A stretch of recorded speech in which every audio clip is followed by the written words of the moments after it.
Bonjour à tous, je reviens avec une vidéo pour vous montrer comment je nettoie mes pinceaux, donc avec deux méthodes différentes, une méthode pour tous les jours et une méthode un petit peu plus en profondeur, donc c'est parti.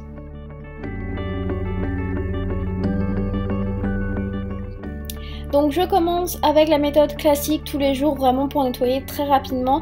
J'utilise le nettoyeur pinceau de chez Make Up For Ever qui est très bien, que je pulvérise sur un coton et je vais tout simplement frotter mon pinceau sur le coton. Ça va vraiment enlever toute la matière, tout le pigment qu'il y a sur le pinceau. C'est pas un nettoyage en profondeur, mais ça permet vraiment, après l'avoir laissé sécher quelques minutes, de le réutiliser immédiatement.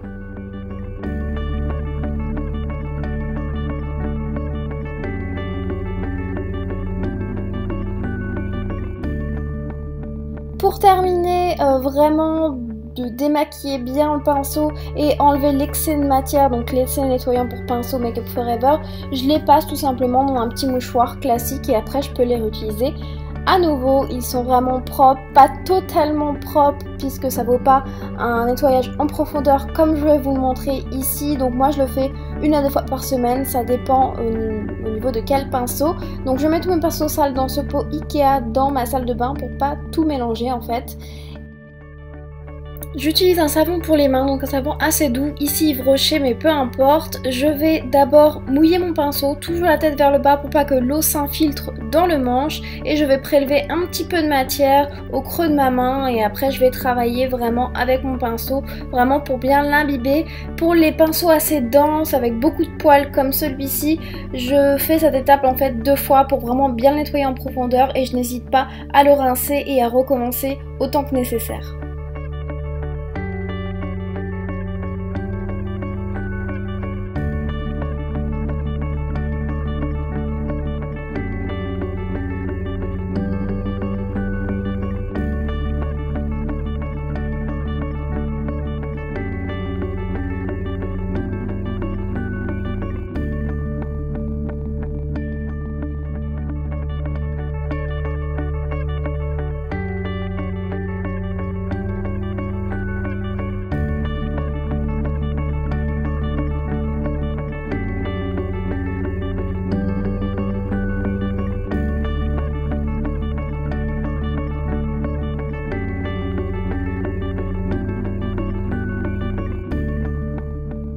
Ici je vais vous montrer sur un goupillon. Les goupillons je vous conseille vraiment de les laver que de cette manière puisque si vous commencez à les nettoyer avec un coton, tout le coton s'effrite etc.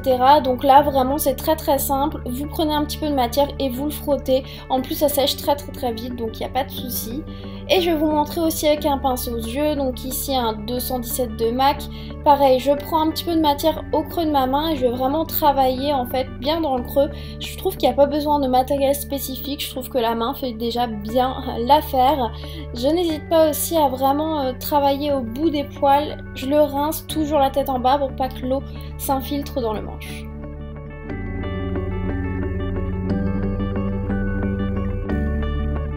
Concernant la peau, c'est très important de les laisser horizontalement et non pas droit la tête en l'air puisque sinon l'eau va s'infiltrer dans le manche et ça peut abîmer votre pinceau. Donc moi je les mets tout simplement sur un petit rebord horizontalement et je les laisse sécher tranquillement.